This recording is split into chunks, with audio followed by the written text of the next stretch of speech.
दोस्तों, competition academy के सहयोगी चैनल द गुरु एकेडमी पर आपका स्वागत है। जैसा कि मैंने आप लोगों को कल बताया था कि इस समय जो टेस्ट सीरीज़ लगातार आपको दी जा रही है, उस टेस्ट सीरीज़ का अब वीडियो भी आप लोगों को मिल जाएगा, हल कराते चलेंगे। वैसे भारतीय तर्कशास्त्र पर अभी 50 प्रश्नों का वीडियो मैंने आप लोगों को दिया है, जिसे आप लोगों ने देखा होगा।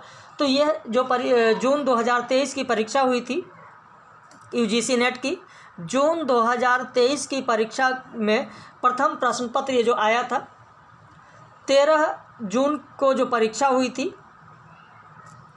13 जून की परीक्षा का ये पेपर है। तो ये देखते हैं, इसे हल कराते हैं आपको। वैसे लगातार सारे पेपर आपको हल कराते चल रहे हैं, लेकिन जिस दिन समय नहीं मिलता है उस दिन उत्तर सहित आपको भेज दिया जाता है।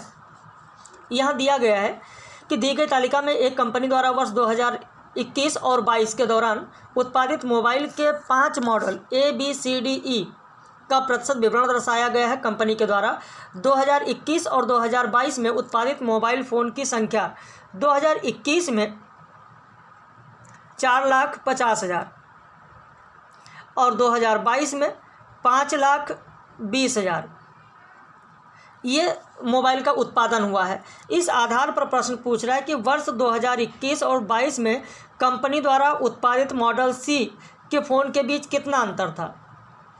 C की बात पूछी गई है यहाँ पर। तो अब यहाँ पर हम देखते हैं कि 2021 में कितने फ़ोन बने और 2022 में कितने फ़ोन बने।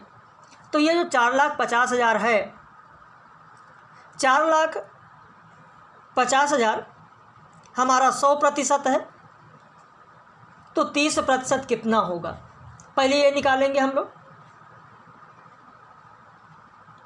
तो इसलिए यहाँ पर हम अगर बहुत ही ज़्यादा कैलकुलेशन ना करें तो 4,500, यानी ये सारे जीरो आप हटा दीजिए, आपको ऐसे ही अंदाज़ा हो जाएगा। 45 गुणे 3 कर लीजिए, 45 गुणे 3 कर लीजिए, तो 3 गुणे 5 15, 3 गुणे 5 15, 3 गुणे 4 12,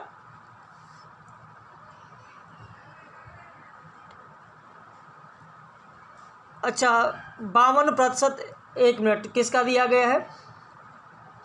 2001, 2020, 2021, 2022। 2021 में हमारा है 30%।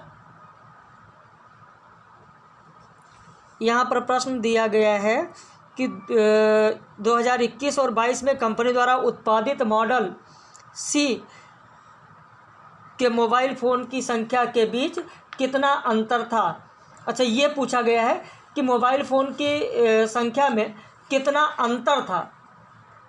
ठीक है, यहाँ पर जो ये अंतर पूछा गया है, अंतर के आधार पर अगर हम देखें तो अंतर के आधार पर तो यहाँ पर निकाल लेते हैं। 45 का 30%, 45 का 30% हो जाएगा हमारे पास 45 गुणे 3 135। अब इसके बाद में 52 का, यानी 52 गुणे 25, तो 25 गुणे 2 50, 5, 25 गुणे 5 125, 125 और 5 130, यानी 130 और 135 है। अंतर कितने का होना चाहिए? तो 5 का। बाकी 3 जीरो जो हम लोगों ने हटाया, तो यहाँ पहला उत्तर हो गया 5,000। बात समझ में आ गई? एक बार पुनः आप देखें, जैसे यहाँ पर दिया गया 2021 में हमारे पास 45, 4,50,000 है, तो 4,50,000 में से 3 जीरो यहाँ आगे ये हैं, यहाँ पर हमारा है 5,20,000। हमको पूरा कैलकुलेशन करने की ज़रूरत नहीं है। पूछा C के मोबाइल फ़ोन की संख्या में कितना अंतर है, तो 2021 में मोबाइल फ़ोन C 30% है, 2022 में 25 है।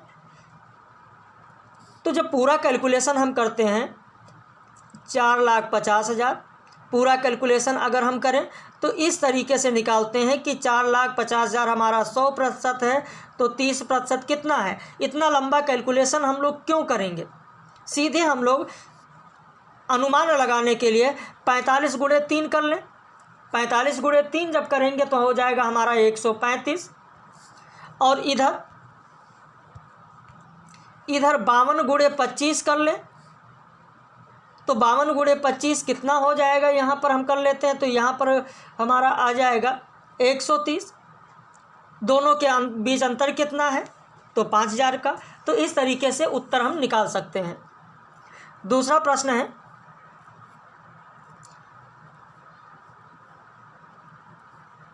यहाँ पर ये दूसरा प्रश्न दिया गया कि यदि कंपनी 2021 और 22 के दौरान उत्पादित मॉडल ई के मोबाइल फ़ोन में से 45% बिक गए और कंपनी के पास ई के कितने मोबाइल बचे रह गए। तो यहाँ पर हम देखते हैं 2021-22 के दौरान मॉडल ई के मोबाइल फ़ोन, मॉडल ई में आते हैं, मॉडल ई में हम लोग आते हैं। तो यहाँ पर हम देखते हैं 21-22 में मॉडल ई में कुल कितने हैं, तो 21 में कितने हैं, 21 में हम देखते हैं यहाँ पर हमारे पास कितना था, तो हम संक्षेप में ही चलते हैं। 45 यहाँ पर है और 52 यहाँ पर है। तो 45 है 20 है, 45 गुणे 2 शॉर्ट में मान लेते हैं 90 और 52 गुणे 1 है, कितना हो जाएगा 52। तो दोनों को जोड़ देते हैं, 90 और 52 टोटल कितना हो गया हमारे पास 142। अब 142 में से 85% फ़ोन बिक चुके हैं, तो 142 का 85% कितना हो जाएगा 85/100। इसका कैलकुलेशन कर लेते हैं हम लोग, इसका पूरा कैलकुलेशन कर लेते हैं और देखते हैं कि कितना हमारे पास बचा हुआ है। तो अगर आपके पास कैलकुलेटर है तो उससे आप कैलकुलेशन कर लें कि 142 गुणे 85/100 कर दीजिए, तो हो जाएगा 120.7। 120.7 इतने फ़ोन बिक चुके हैं। तो 142 में से अगर 120.7 बिक चुके हैं तो कितने बचे, कितने बचेंगे, तो घटा दीजिए 142 माइनस 120.7, तो हो जाएगा 21.3। अब यहाँ पर हम देखते हैं कि ये तीनों डिजिट हमको किस में मिल रहा है, ये मिल रहा है बी में। तो हमारा उत्तर हो जाएगा 21,300। बात समझ में आया, 21,300। तो इसी तरीके से बहुत ज़्यादा कैलकुलेशन ना करके आप इजी वे में प्रश्न को हल कर सकते हो। अगला प्रश्न दिया गया है कि यदि कंपनी वर्ष 2022 में उत्पादित मॉडल ई के मोबाइल फ़ोन की संख्या 2021 में उत्पादित मॉडल ए के मोबाइल फ़ोन की संख्या के बराबर थी, तो यह वर्ष 2022 द्वारा कुल उत्पादन लगभग कितने प्रतिशत था। 2022 में तो इसमें हमारे पास कितने हैं, इसमें हमारे पास हैं 5,20,000, तो यहाँ 52 हो जाएगा। 5,20,000 है और यहाँ पर हमारे पास कितना है 45 है। ठीक है, जिस आधार पे हम लोग अभी तक करते चल रहे हैं। तो 2022 में ई मॉडल के फ़ोन की संख्या कितनी हो जाएगी, तो 52। क्लियर। अब 2021 में ये मॉडल में कितना हो जाएगा, तो 45 का 15%, तो 45 का 15%, 45 गुणे 15/100 शॉर्ट में हम लोग निकालते चल रहे हैं 6.75 ये आ गया हम लोगों का। तो 2022 में हम देख रहे हैं कि कुल उत्पादन हमारे पास कितना है 52,000 है, 5,20,000 है। तो 5,20,000 का x% किसके बराबर होगा, जबकि टोटल हमारे पास आ रहा है 6.75। तो हम निकाल सकते हैं, कैलकुलेशन कर लेंगे कि कुल निकालना है तो 6, 7, 5, अब पूरी संख्या हम लोग लिख लेंगे 6, 7, 5, 00 कितने प्रतिशत है किसका, तो 52, 5,20,000 का 5,20,000। तो यहाँ से 4 0 आप हटा दीजिए, यानी 675 को 52 से भाग कर दीजिए, लगभग आ जाएगा 13%। 13%। तो इस तरीके से यह प्रश्न हो गया। अब इसके बाद में जो प्रश्न यहाँ पर मिल रहा है, इस प्रश्न को देखें। यह कहा गया वर्ष 2022 में मॉडल बी के मोबाइल फ़ोन की संख्या 21 में मॉडल डी के मोबाइल फ़ोन की संख्या के लगभग कितने प्रतिशत था। तो जैसा कि मैंने आपको बताया 2021 में हमारे पास कितने हैं, 45, 4,50,000 है। 2022 में कितने हैं, 5,20,000 है। तो हम आगे जीरो को नहीं लिखेंगे। 2022 में अगर हम देखें तो 2022 में बी मॉडल के हमारे पास 30 हैं, तो 0 अगर नहीं लिखे तो 3 गुणे 2 6, 3 गुणे 5 15, 156। 2021 में डी मॉडल में हमारे पास 10% है, 0 ना लिखें तो यहाँ पर हो जाएगा हमारे पास 45। तो इन दोनों में ये कहा गया भाई 2022 में बी मॉडल के फ़ोन हमारे पास कितने हो गए ये पता हो गया, 2021 में डी मॉडल के फ़ोन कितने हो गए, इनकी संख्या के बराबर लगभग कितने प्रतिशत था। तो यहाँ पर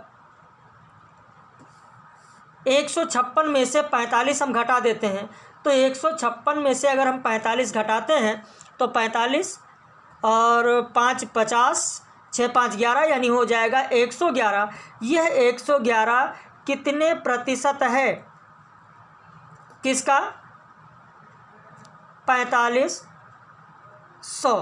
तो ये जीरो हटा दीजिए, यानी 111 में से ये हमारे हट जाएंगे, तो आ जाएगा लगभग 247।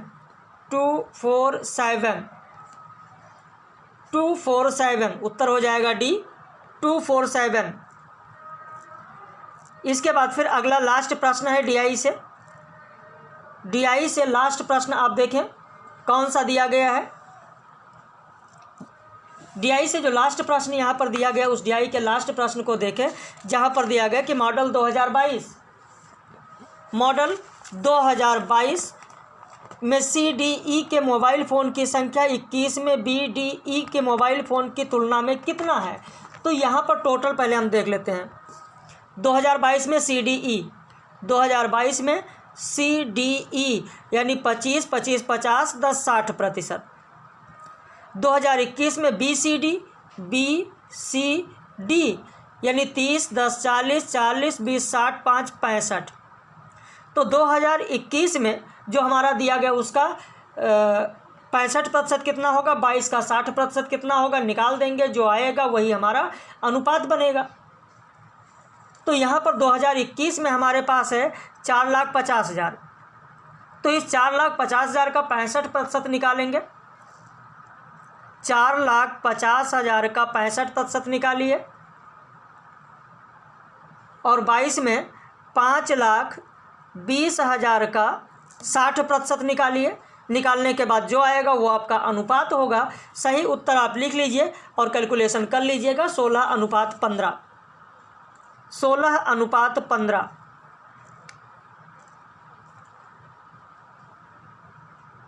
तो यहाँ पर जो प्रश्न आपको कराया गया, मैंने कहा था कि डीआई वाला प्रश्न, कई लोगों ने कहा था कि सर जो डीआई वाला प्रश्न है वो डीआई वाला प्रश्न आप हल करा दीजिए। तो यहाँ पर डीआई वाला प्रश्न आपको मैंने हल करा दिया है।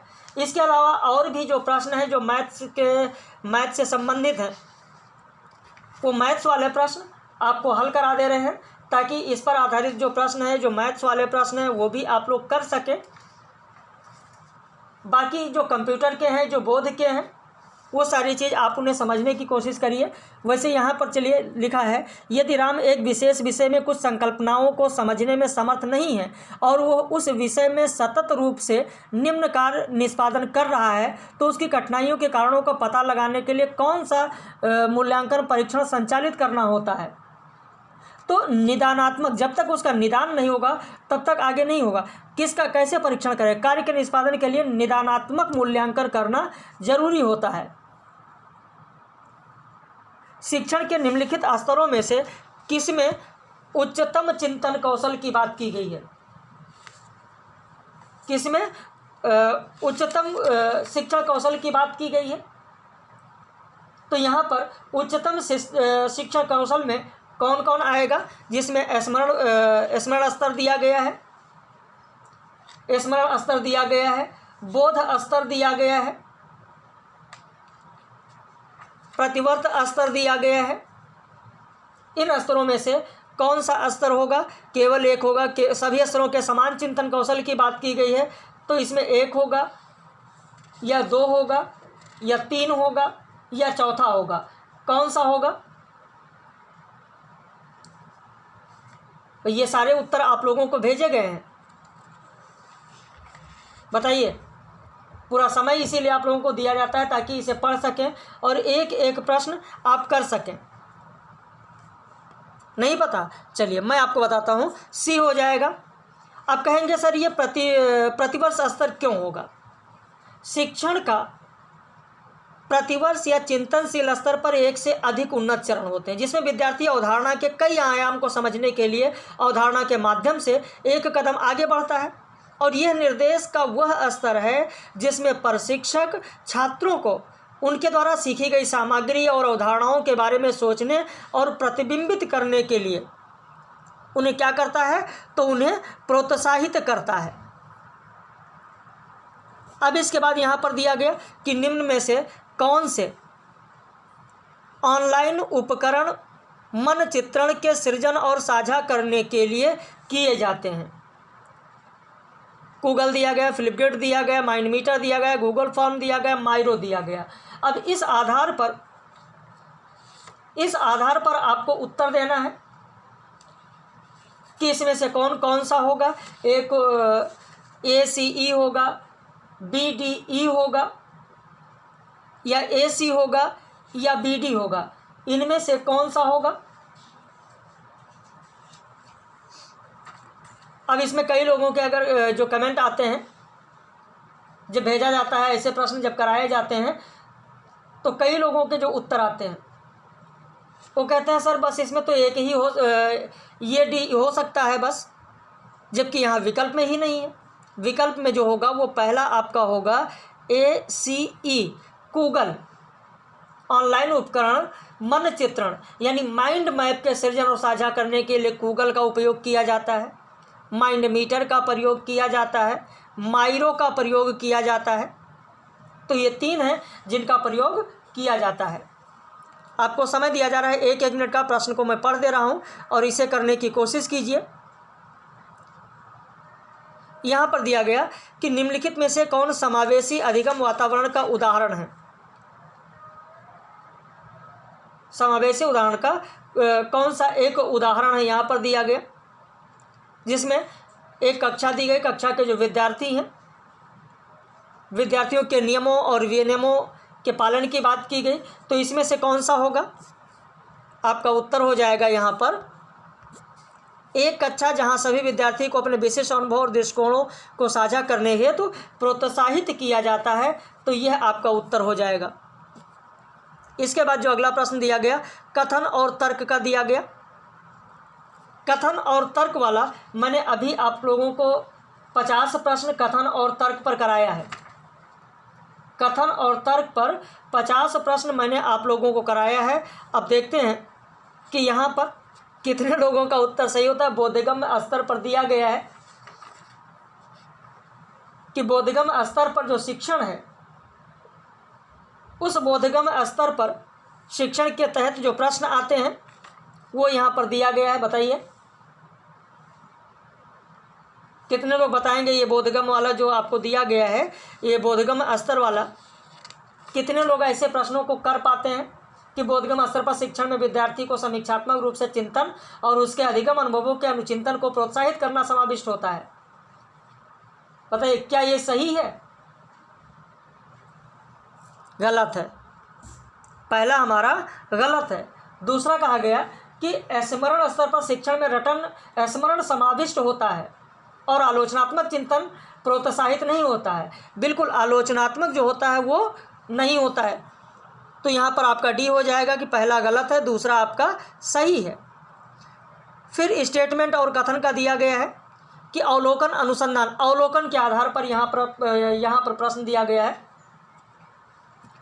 अवलोकन अनुसंधान जो है, अवलोकन अनुसंधान के बेस पर यहाँ पर प्रश्न दिया गया है।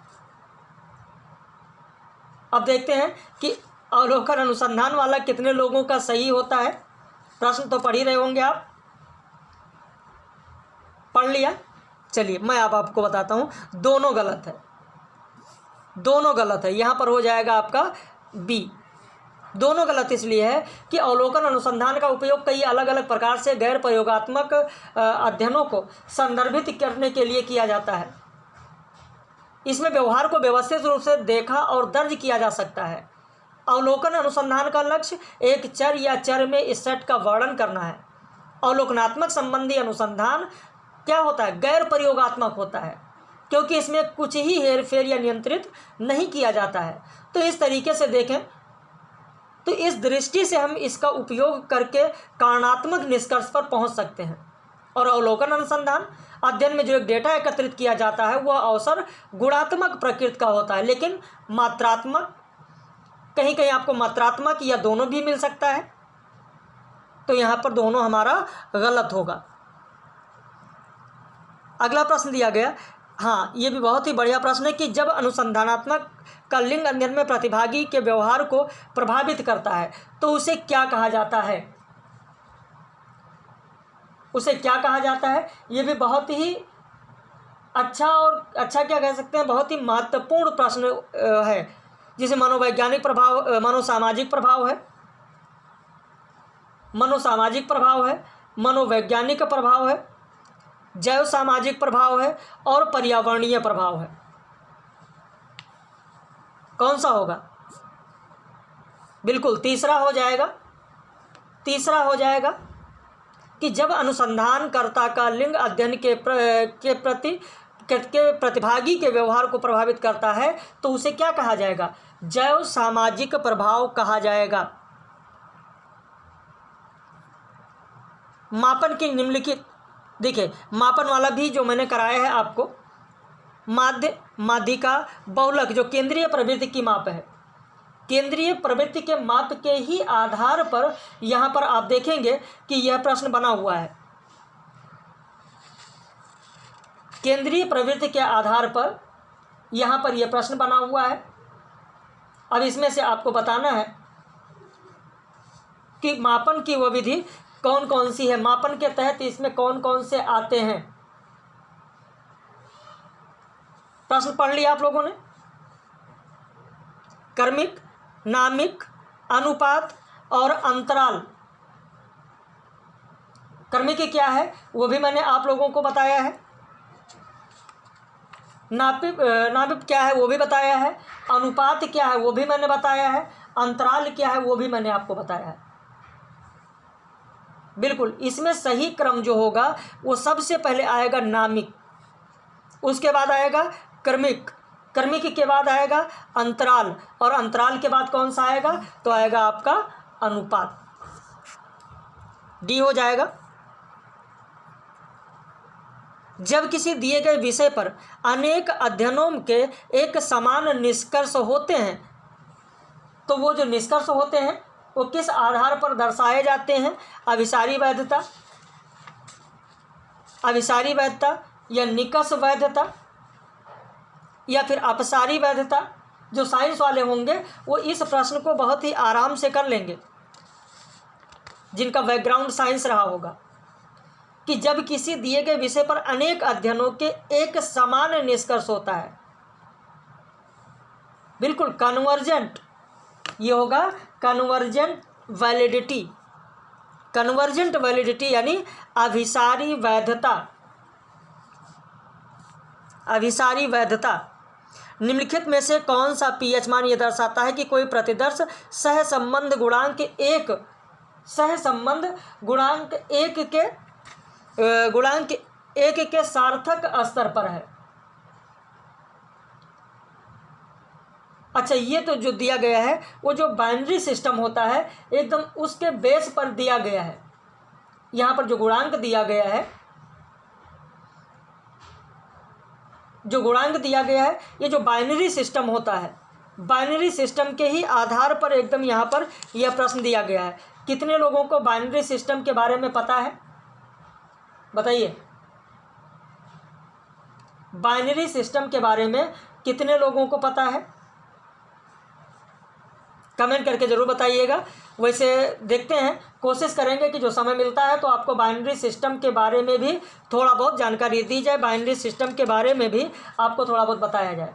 वैसे यहाँ पर उत्तर आप लिखना चाहें लिख लें। पहला हो जाएगा 0.005। ये जो मान होता है ये मान ये दर्शाता है कि कोई प्रतिदर्श सहसंबंध गुणांक 1% सार्थकता के स्तर पर होता है। टेलीविज़न धारावाहिक स्थिति परक सुखांतिक और कॉमिक्स निम्नलिखित में से किस अंश के तहत आएगा,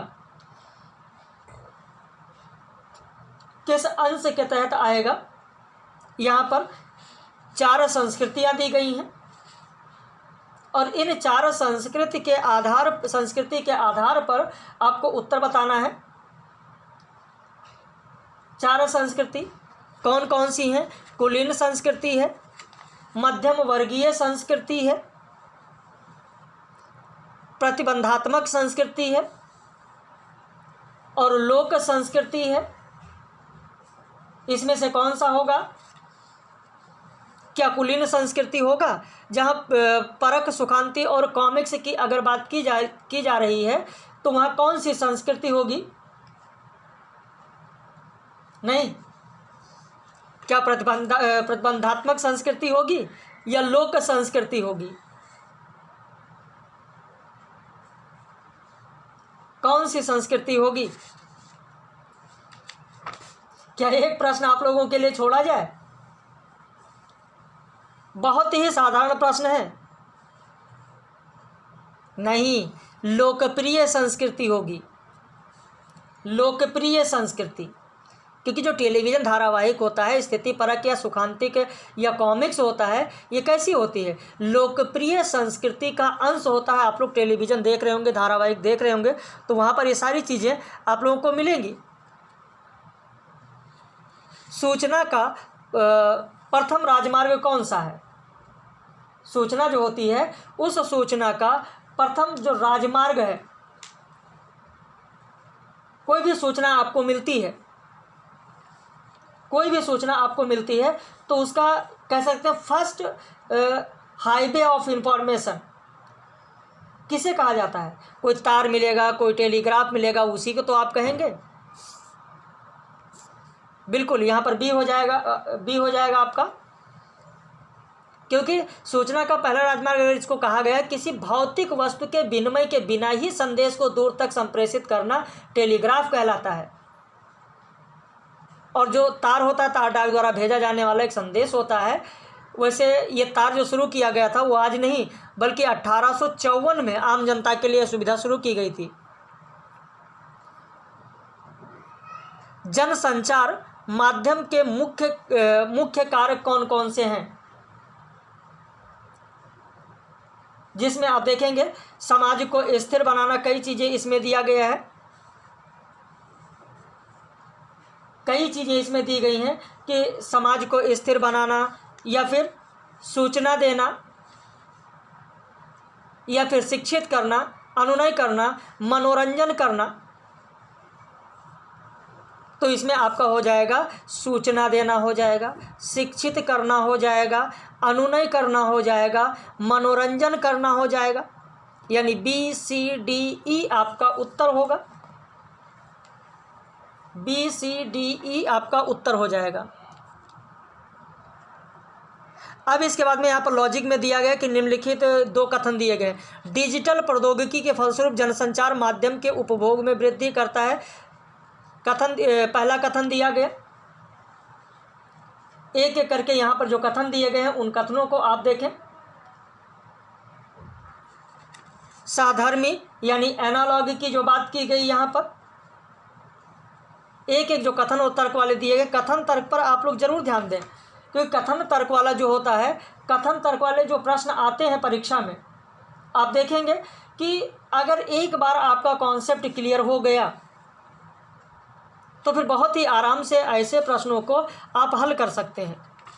और कथन तर्क वाले जो प्रश्न आते हैं, कम से कम आपकी परीक्षा में अगर कुछ नहीं तो 7 से 8 प्रश्न तो इजी वे में, अगर कॉन्सेप्ट समझ में आ गया तो इसे आप हल कर सकते हैं। और ख़ासकर बोध से जो संबंधित प्रश्न होते हैं, बोध से संबंधित प्रश्न, संप्रेषण से संबंधित प्रश्न, ये इसी में दिए जाते हैं, इसी के आधार पर। तो यहाँ डिजिटल जो प्रौद्योगिकी की बात की गई, डिजिटल टेक्नोलॉजी की बात की गई, इस डिजिटल टेक्नोलॉजी में आप देखेंगे कि जनसंचार माध्यम जो हुआ है वर्तमान में अगर देखें तो इसकी वृद्धि ही तो हुई है। लेकिन ये कहा गया कि सहधर्मी जनसंचार माध्यम की गुणवत्ता अपेक्षा के अधिक उत्तम होती है, लेकिन इसकी मांग नहीं है, तो ये तो गलत है। यानी हमारा उत्तर हो जाएगा सी, कथन पहला सही है और कथन जो दूसरा दिया गया वो दूसरा कथन हम लोगों का गलत है। फिर इसके बाद में अगला दिया गया, यहाँ भी कथन और तर्क के आधार पर दिया गया। कथन और तर्क में आप देखेंगे यहाँ पर संप्रेषण, मैंने अभी आपसे बताया था, मैंने अभी यही बात आपको बताई कि संप्रेषण पर आधारित आप देखेंगे तो प्रश्न पूछा जाता है। कथन और तर्क में संप्रेषण पर आधारित प्रश्न रहता ही रहता है। तो यहाँ पर संप्रेषण वाला जो प्रश्न दिया गया, इस संप्रेषण वाले प्रश्न को आप देखिए। इसमें कहा गया संप्रेषण सत्य जानने का मार्ग हो सकता है। संप्रेषण किसका हो सकता है? तो सत्य जानने का मार्ग हो सकता है संप्रेषण। क्या यह सही है कि संप्रेषण सत्य को जानने का मार्ग हो सकता है? बिल्कुल सही है। संप्रेषण सत्य को जानने का मार्ग हो सकता है। संप्रेषण का प्रयोग सत्य को दबाने के लिए भी किया जाता है। यानी यहाँ पर हमारा 1 और 2 दोनों सही है। अगला जो प्रश्न दिया गया वो ये दिया गया कि यहाँ पर एक सीरीज दी गई है और इस सीरीज में जहाँ पर 11, 13, 17, 19 क्वेश्चन मार्क 31, 37 ये दिया गया है। तो जब यहाँ पर ये दिया गया, इसमें कौन सा सीरीज होगा? क्रम देखते जाएं आप। श्रृंखला दी गई है, 11 के बाद 13, 11 के बाद 13 दिया गया, 2 ऐड हुआ, 13 के बाद 17 दिया गया, 4 ऐड हुआ, 17 के बाद 19 दिया गया, 2 ऐड हुआ, 19 के बाद 4 ऐड हुआ, अब 4 के बाद फिर 2 ऐड होगा। तो इस क्रम में हम लोगों का 19 है, फिर 29 है, तो 23, 5, 29, 5 ऐड हो जाएगा, 5 ऐड हो जाएगा, तो यहाँ पर 29 बनेगा। 29 बनेगा, लिख लीजिए, 29 बनेगा। फिर दिया गया एक लड़के के पिता की आयु, एक लड़के के पिता की आयु। अब यहाँ पर आयु पर आधारित जो प्रश्न दिया गया है ये भी बहुत ही महत्वपूर्ण है। आयु पर आधारित जो प्रश्न दिए जाते हैं उसे आप अपने स्तर पर आप कर सकते हैं कि एक लड़के के पिता की वर्तमान आयु उसके लड़के की आयु की दोगुनी है। यानी यहाँ पर आप लिख दें पिता, यहाँ पर लिख दें पुत्र। तो एक लड़के के पिता की आयु, एक लड़के की पिता की वर्तमान आयु लड़के की आयु की दोगुनी है, यानी इसका x है तो इसका 2x है। 6 वर्ष बाद ये हो जाएगा x + 6 और ये हो जाएगा 2x + 6। 6 वर्ष बाद दोनों की आयु का अनुपात 11:16 होगा। यानी इसको 11 से गुणा कर दीजिए तो बराबर हो जाएगा, इसको 6 से गुणा कर दीजिए तो बराबर हो जाएगा। तो 11x + 66, इधर 6 × 2 12x + 36, तो 12x में से 11x घटा दीजिए तो आपका x बचेगा। 66 में से 36 घटा दीजिए तो आपका 30 बचेगा।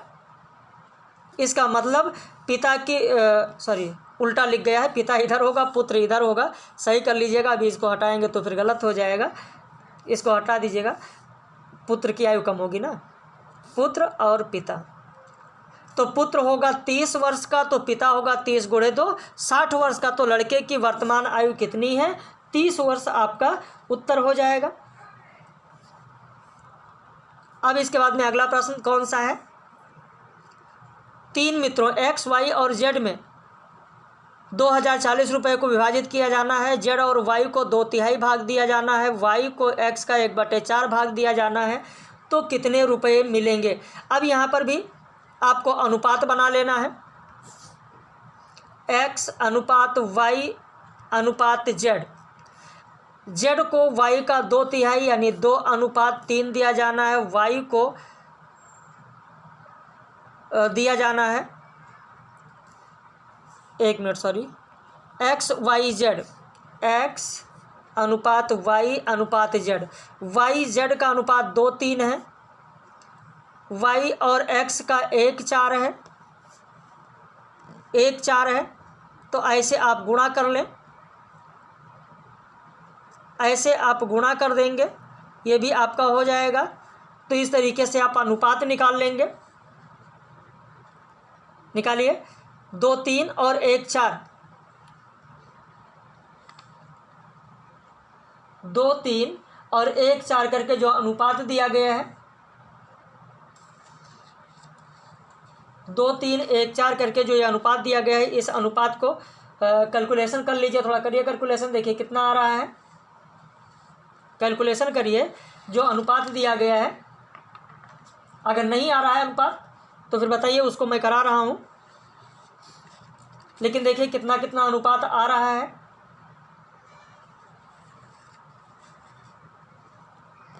4×3 12, 4×3 12 1 का आ जाएगा, 3 गुणे 2 6 1 का आ जाएगा,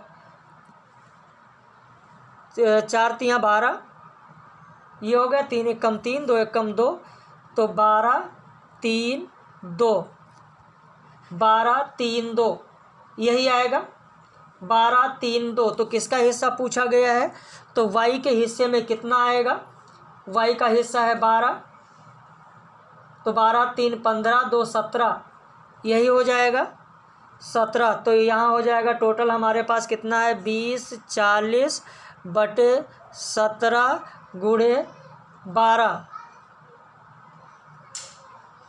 नहीं y का 3 हो जाएगा, तो गुणे 3, सबको डिवाइड कर दीजिए। 17 एकम 17, 17 दूने 34, 120, 120 गुणे 3, 12 3 36, 360। पहला हो जाएगा आपका 360, 360 ये उत्तर आ जाएगा 360। अब इसके बाद में अगला प्रश्न दिया गया है, कूट भाषा में पेंट को 9 3 5 4 6 लिखा जाए। रीजनिंग का प्रश्न है। कूट भाषा में दिया गया कि किसको क्या लिखा जाए। अगर कूट भाषा में कहा गया कि इसको ये लिखा जाता है, तो उसी कूट भाषा में ACCEPT को क्या लिखा जाएगा? सबका दिया गया है, अलग अलग पूरा नाम दिया गया है।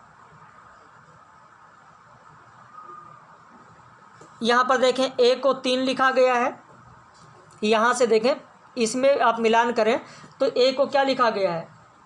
3 लिखा गया है। C को देखें, दोनों से मिलान करें, C को देखें क्या लिखा गया है? 2 लिखा गया है, तो 2 बार 2 लिख देंगे। फिर E को क्या लिखा गया है? पेंट में नहीं है, एक्सेल में है, तो एक्सेल से देख सकते हैं 7 लिखा गया है। फिर पेंट वाले में क्या दिया गया है? 9 दिया गया है।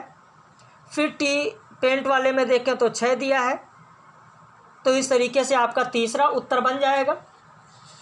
तीसरा उत्तर ही तो आपका बन जाएगा 3 2 2 7 7 9 6, यही बनेगा भाई। इसी तरीके से कई प्रश्न ऐसे आते हैं परीक्षा में जो बहुत ही साधारण होते हैं। अगर उससे आप आराम से करते चलेंगे तो उत्तर आप दे देंगे। तो 3 2 2 7 9 6,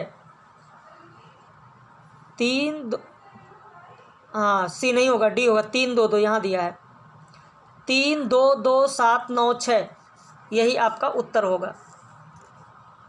अगला प्रश्न देखें। कोई धनराशि 14 वर्षों में दोगुनी हो जाती है, ब्याज दर साधारण माना जाए तो कितने वर्षों में यह राशि 3 गुनी हो जाएगी।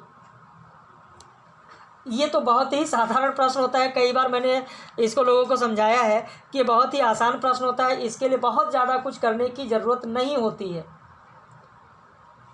भाई 2 गुना है तो 3 गुना होने के लिए क्या चाहिए, समय 2 गुना होना चाहिए बस, क्योंकि मूलधन तो हमारा वही रहेगा, मूलधन वही रहेगा, ब्याज ही तो बढ़ेगा। मान लिया 100 रुपये है और 100 रुपये अगर ब्याज लिया गया, 100% ब्याज लिया गया है, तो 1 वर्ष में अगर यह 2 गुना हो गया, 2 गुना हो गया तो 2 वर्ष में कितना हो जाएगा, फिर 100% लेंगे तो 2 वर्ष में तो 4 गुना हो जाएगा ना। तो कम उससे जाए तो 14 है, 14 में 2 गुनी होते हैं तो 14 दूनी 28 में वो हो जाएगा हमारा 3 गुना, 28 में 3 गुना हो जाएगा। बहुत ही साधारण, इसमें बहुत ज़्यादा कुछ आपको दिमाग लगाने की ज़रूरत नहीं है। निम्नलिखित युक्ति में निगमनात्मक तर्क के सामान्य पैटर्न को पहचानिए। अब यहाँ पर निगमनात्मक तर्क की बात की गई, ये भी बहुत ही आसान प्रश्न है। मैंने आप लोगों को आगमनात्मक और निगमनात्मक दोनों पढ़ाया है। इसमें कहा गया कि यदि हम गैस भरवाने के लिए जल्दी नहीं रुकेंगे तो हमारी गैस ख़त्म हो जाएगी, यदि हमारी गैस ख़त्म हो जाएगी तो हम शादी में देर से पहुंचेंगे, अतः यदि हम गैस भरवाने के लिए जल्दी नहीं रुकेंगे तो हम शादी में देर से पहुंचेंगे। तो ये क्या है, एक पूरी चैन बन रही है, एक पूरी श्रृंखला बन रही है। तो यह है चैन आर्गूमेंट, श्रृंखला युक्ति है, हेतु नहीं है, कोई कारण नहीं दिया गया, कोई अफर्मिंग नहीं हो रही, फल वाक्य नहीं मिल रहा है। तो यहाँ पर आपका उत्तर हो जाएगा श्रृंखला युक्ति। अब इसके बाद में ये देखिए, आश्रय सिद्धि, व्याप्त सिद्धि, स्वरूपा सिद्ध और असाधारण व्यभिचार, ये मैंने आप लोगों को अभी आज ही लेक्चर दिया है, उसमें बताया है। आश्रय सिद्धि क्या होगा, आकाश कमल सुगंधित है क्योंकि वह झील के समान, क्योंकि झील के कमल के समान है, यही तो हमारा आश्रय सिद्ध होगा। यानी एक का दूसरा, जहाँ आग है वहाँ धुआं है, वो क्या हो जाएगा आपका व्याप्त सिद्ध हो जाएगा। ध्वनि एक गुण है क्योंकि वह दृश्य है, ये क्या हो जाएगा स्वरूप सिद्ध हो जाएगा।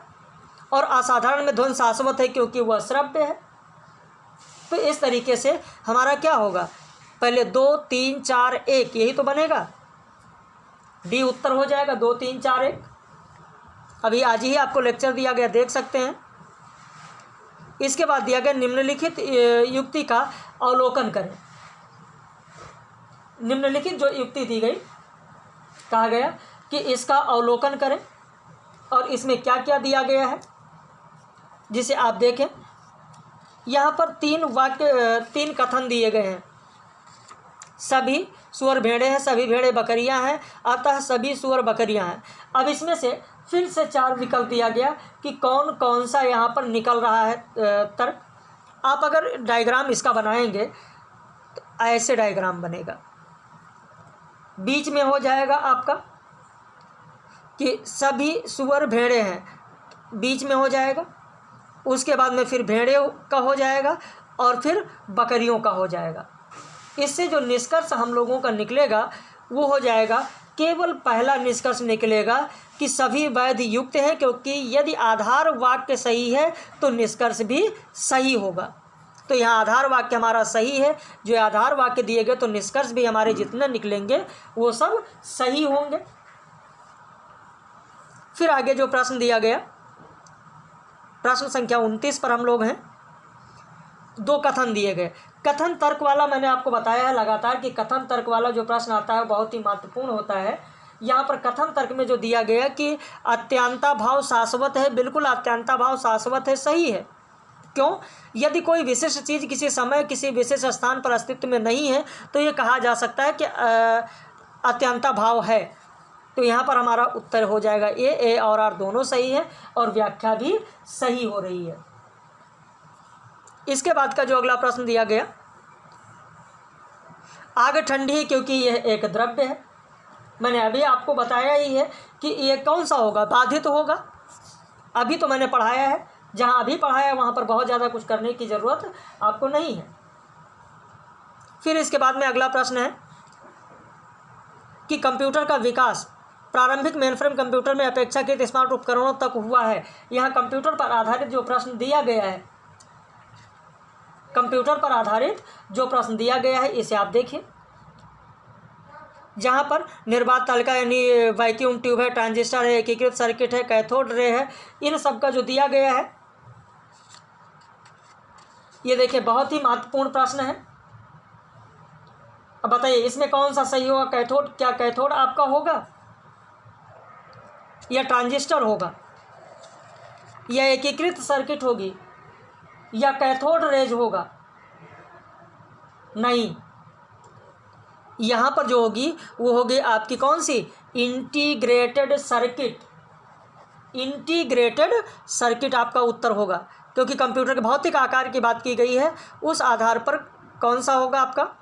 तो इंटीग्रेटेड सर्किट होगी। अब इंटीग्रेटेड सर्किट के बाद में यहाँ पर दिया गया बाइनरी। जैसा कि मैंने आपको बताया था कि बाइनरी खूब पूछा जाता है, बाइनरी वाले में किसी दिन आपको पढ़ा देंगे। वैसे उत्तर इसका लिख लीजिएगा, आप लोग उत्तर लिख लीजिए, डी हो जाएगा, लिख लीजिए कहीं पर उत्तर। अगला प्रश्न देखें, स्टेटमेंट वाला दिया गया है कि नीचे दो कथन दिए गए हैं। जैसा कि मैंने आपको बताया कि कथन हमेशा दिए जा रहे हैं, और यहाँ पर 3D प्रिंटर की बात की गई है। 3D प्रिंटर में आप देखें कि 3D प्रिंटर का इस्तेमाल करके प्राप्तकर्ता में कृत्रिम अंगों को बिल्कुल फिट रूप में लगाया जा सकता है। सही है। ओलेट्स में LCD LED फॉर्मेटों की तुलना अधिक बिजली खपत होती है। गलत है, यानी यहाँ पर हमारा उत्तर हो जाएगा सी। कथन पहला सही है, कथन दूसरा हमारा गलत है। अगला प्रश्न देखें, प्रश्न संख्या 34 कौन सी हो रही है? 34। निम्नलिखित में से कौन सा सही? किसी कंप्यूटर में, इसमें कंप्यूटर के भंडारण क्षमता पर दिया गया है। कंप्यूटर के भंडारण क्षमता पर यहाँ पर प्रश्न दिया गया है। भंडारण क्षमता पर आधारित प्रश्न है। भंडारण क्षमता पर आधारित इस प्रश्न को कीजिए, बहुत ही महत्वपूर्ण है। पढ़ लीजिए, पहले पूरा प्रश्न आप लोग पढ़ लें, इसीलिए पहले आपको समय दे दिया जाता है कि पूरे प्रश्न को आप पढ़ लें। पढ़ लिया? चलिए, अगर पढ़ लिया तो यहाँ पर आपका अपना उत्तर देखें। उत्तर हो जाएगा आपका डी, ABC।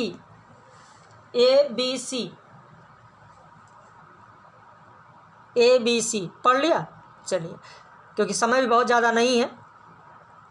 मिलान करने वाला दिया गया,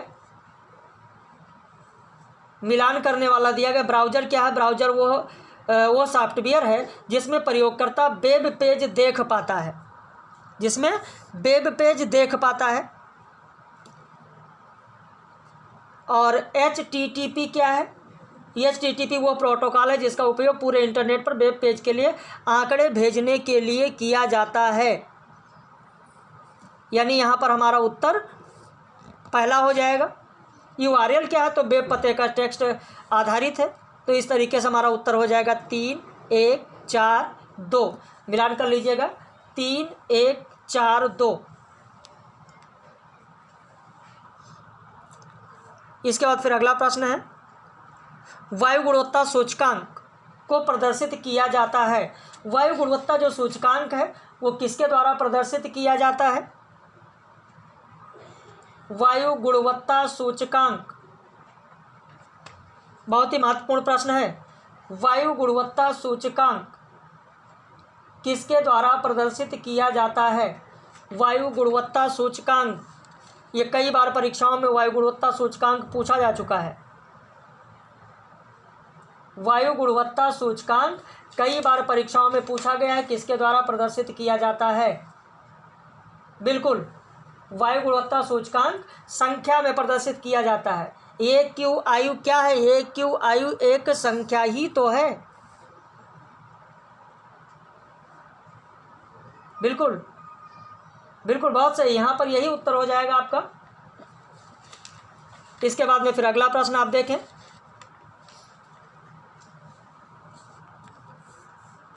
बस जो उसका दिया गया है वो आप लोगों को नहीं कराया जाएगा, वो पैराग्राफ वाला है।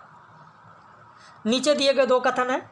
अब यहाँ पर कमरे के भीतर का वातावरण, यहाँ पर जो प्रश्न दिया गया वो ऐसा दिया गया है कि कमरे के भीतर का के वातावरण में फॉर्मेल्डिहाइड का सांद्रण कमरे के बाहर वातावरण की तुलना में 4 गुनी होती है।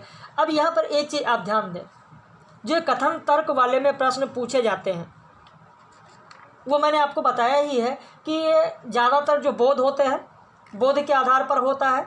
बोध नहीं है अगर तो संप्रेषण के आधार पर पूछ लिया जाता है। संप्रेषण या फिर साइंस से अगर रिलेटेड है, आप साइंस में हैं, साइंस के बारे में जानते हैं, फॉर्मेल्डिहाइड के बारे में जानते हैं, तो इस प्रश्न को बहुत ही आराम से आप कर लेंगे। भाई इसका जो सांद्रण होता है वो बाहर की तुलना में 1000 गुना होता है, सही है। और फॉर्मेल्डिहाइड क्या है, एक कैंसर जन है। तो इसलिए जो हमारा उत्तर यहाँ पर बनेगा वो कौन सा बनेगा, पहला ही तो बनेगा कि दोनों कथन सही हैं। फिर इसके बाद में जो अगला प्रश्न आता है कि जल शोधन में एरेशन एक प्रक्रम है। जो जल शोधन होता है, जलों का जो शोध किया जाता है, उस जल शोधन में जल शोध के वातन में क्या होता है, प्रक्रिया में कौन कौन सा होता है, प्रक्रिया में जल शोधन में क्या क्या है जल शोध वातन में, पढ़ लीजिए।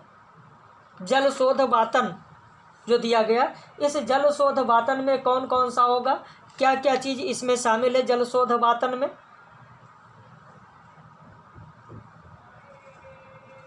जल शोध वातन,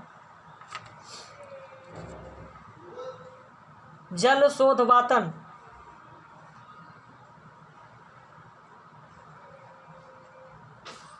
नहीं भाई, अतिरिक्त और आपत्तिजनक,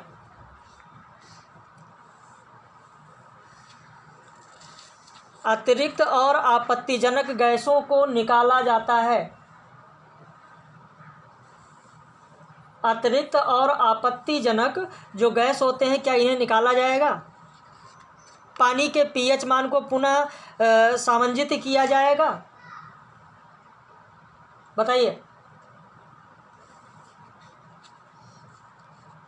या फिर पानी के जो फ्लॉक हैं के बड़े कणों को दूर किया जाएगा, नहीं। चलिए यहाँ पर जो उत्तर हो जाएगा जल शोधन एरेशन में कौन सी प्रक्रिया होगी, तो हो जाएगा आपका सी। जल शोधन की जब बात आती है, जल शोध के वातन की बात आती है, एरेशन की बात आती है, तो एरेशन में आपका यही हो जाएगा, बिल्कुल हाँ यही हो जाएगा आपका। इसके बाद अगला प्रश्न जो दिया गया कि निम्नलिखित में से किसे खतरनाक पदार्थ के रूप में वर्गीकृत किया गया है। अब यहाँ पर सक्रिय पदार्थ दिए गए, सक्रिय पदार्थ आपका नहीं होगा,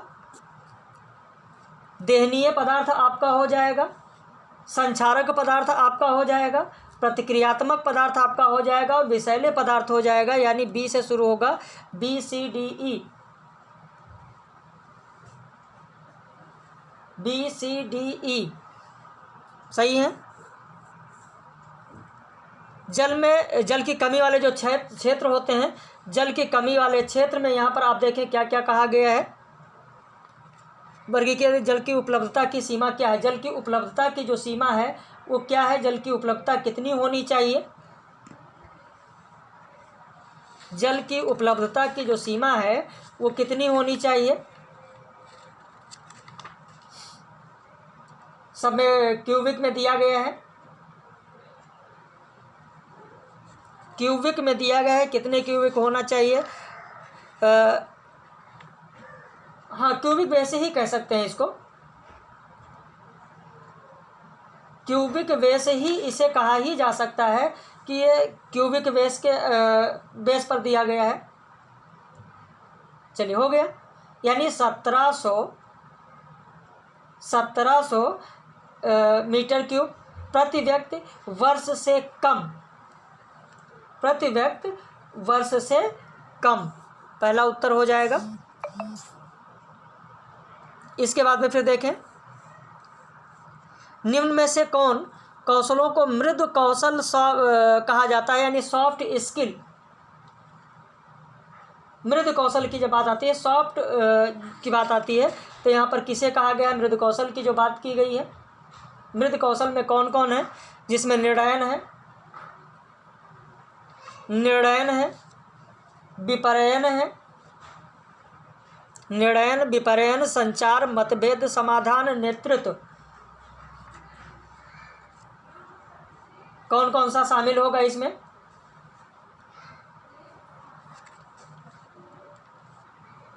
निर्णयन,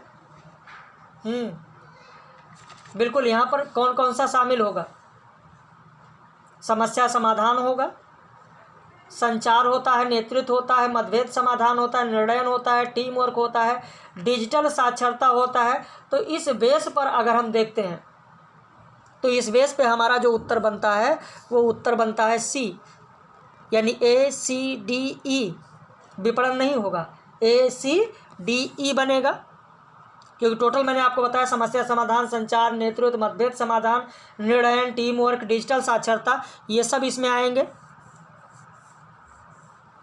फिर इसके बाद में दिया गया कि कौन से उच्चतर शिक्षा की गुणवत्ता में सुधार हेतु शिक्षा पद्धति NEP 2020 की सिफारिशें हैं, जिसमें राष्ट्रीय शोध संस्थान सबके बारे में अलग अलग दिया गया है। राष्ट्रीय शोध संस्थान है, यह सभी उच्चतर शिक्षा संस्थानों का प्रत्ययन है। इसमें कौन कौन सा होगा? तो आपका हो जाएगा ABCD, पूरे के पूरे चारों हो जाएंगे। ABCD, बिल्कुल चारों शामिल होंगे।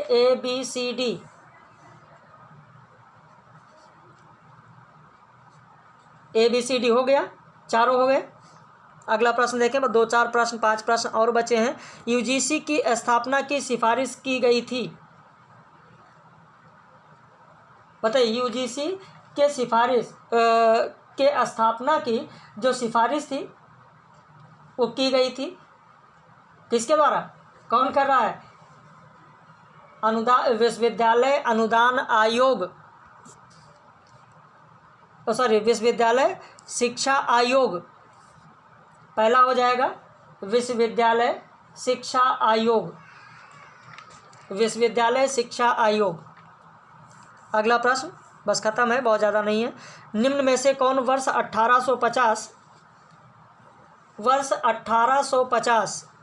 के मध्य दशक में उच्चतर शिक्षा के विभाग से अवलोकन में गलत है? इसको पढ़ लीजिए, चारों विकल्प ABCD चारों विकल्प पढ़ लीजिए। पढ़ लिया? चलिए उत्तर आपको बता देते हैं, यह स्क्रीनशॉट ले लीजिएगा। C और D होगा, C और D होगा, C और D, C और D, C और D पढ़ लिया। अब इसके बाद में अगले प्रश्न पर आते हैं। अब यहाँ पर आपका दिया गया कथन और तर्क, फिर दिया गया कि वैदिक काल में पुरुष और महिला दोनों शिक्षा अधिगम में थी। बिल्कुल, वैदिक काल में पुरुष स्त्रियां दोनों शिक्षित थे। वुड डिस्पैच में पहली बार इस बात को मान्यता दी गई कि सरकार को नारी शिक्षा के लिए खुलकर और स्नेहपूर्ण सहायता प्रदान करना चाहिए, ये भी सही है, यानी कथन 1 और 2 दोनों सही हैं। तो इस तरीके से ये हमारे 45 प्रश्न थे। बाकी इसके बाद में यहाँ पर आपका पैराग्राफ दिया गया है, पैराग्राफ पढ़कर और इन प्रश्नों को हल कर लीजिएगा। वैसे चलिए आपको बता देते हैं, हो सकता है बाय द वे यही पैराग्राफ आ जाए, फिर कुछ लोग ये ना सोचें कि सर इसमें क्या होगा, है ना। तो उत्तर लिख लीजिए, C हो जाएगा इसका,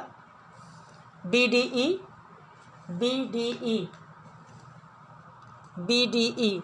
अगला प्रश्न देखें, 5 प्रश्न होते हैं। शक्तिशालिनी क्या है? यहाँ पर दिया गया शक्तिशालिनी क्या है, तो एक गैर सरकारी संगठन है।